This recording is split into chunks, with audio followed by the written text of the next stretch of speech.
میرے آقا کریم رحمت کونین صلی اللہ تعالیٰ علیہ وسلم کے غلام رحمت کونین فرماتے ہیں قال رسول اللہ صلی اللہ تعالیٰ علیہ وسلم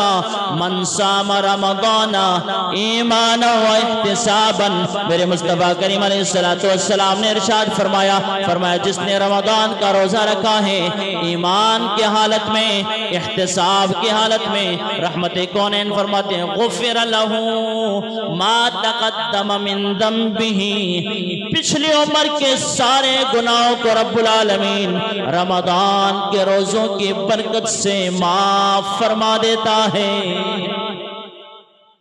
اور جنہوں نے رمضان المبارک کا احترام کیا، تعظیم کی، رمضان کے روزے چھوڑے نہیں، محبت اور الفت کے ساتھ قائم کیے ہیں، میرے آمنہ کے لال کا وعدہ ہے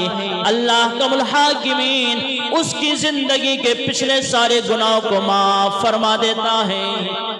حضرت عبد الرحمن بن عوف رضی اللہ تعالیٰ عنہ دوسری حدیث مبارکہ سنو، میرے آقا علیہ السلام کے غلام حضرت عبد الرحمن بن عوف فرماتے ہیں قال النبی صلی اللہ تعالیٰ علیہ وسلم من قام رمضان ایمانا و احتسابا، الفاظ ملتے جلتے ہیں، راوی الگ ہے، لیکن اس روایت میں رحمت کونین نے فرمایا من قام رمضان ایمانا و احتسابا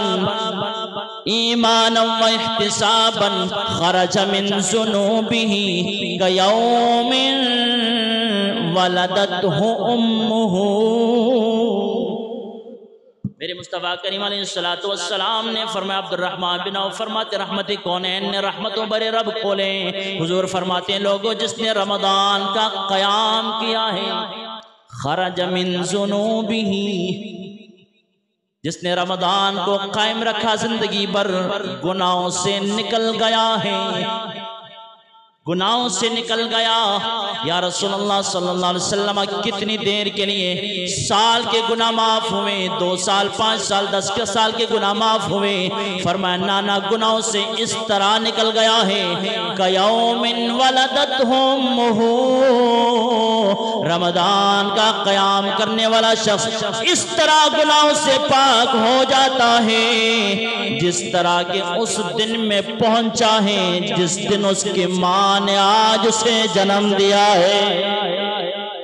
آج اس کی ماں نے اسے جنم دیا ہے، فرمایا گناہوں سے اسے پاک ہوتا ہے۔